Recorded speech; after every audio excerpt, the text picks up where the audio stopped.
来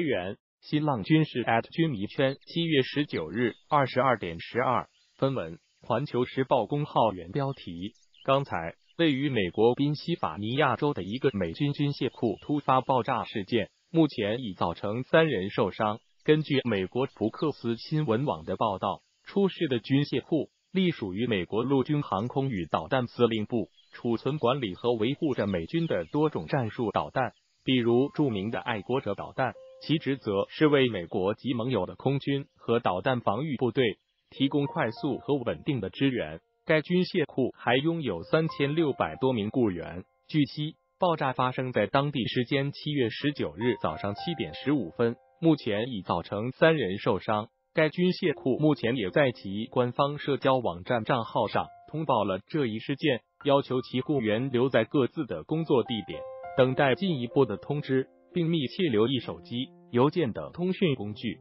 好获取事件的最新进展。之后，军械库方面进一步通报说，此次爆炸已经被控制，并不会影响军械库其他地方的运作和人员安全。受伤人员已经被送往医院。此外，该军械库还要求其职员不得在社交网站上发布任何和爆炸有关的消息，也不得就此事与媒体分享任何消息。美国宾州16军军械库发生爆炸，造成至少3人受伤。美国宾州16军军械库发生爆炸，造成至少3人受伤。图片来源：福克斯新闻网。海外网7月18日电，据福克斯新闻网报道，当地时间周四19日，美国宾夕法尼亚州的莱特肯尼陆军军械库发生爆炸，造成至少3人受伤。报道称，受伤的3人伤情暂时不详。富兰克林县应急管理办公室告诉福克斯新闻网，受伤的3人目前已经被直升机运离军械库。此次爆炸事件对公众没有造成威胁。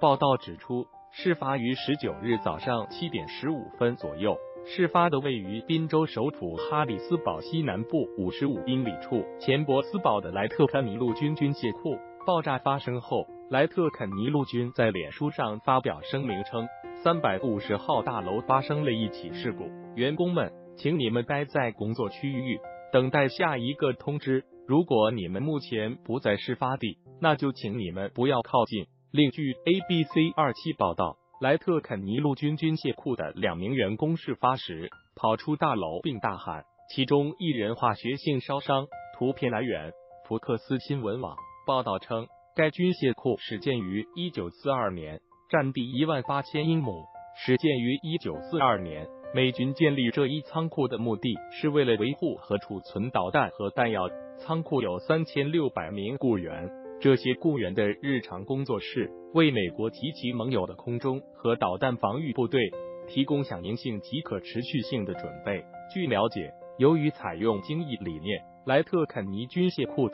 已多完成了不少任务，包括改进生化防护装备、重装高机动多用途轮式车辆、再造发电机、供应力量提供者系统，以及完成数个装甲项目。另外，莱特肯尼军械库同美陆军特种作战司令部建立了一种特殊的关系。当该司令部将其紧急需求通知仓库队，仓库管理人员决定运用其新建的精益组来改进地面机动车辆的生产流程。本贴发自手机铁血网，围观热点军事动态，上手机铁血网等 TXnet。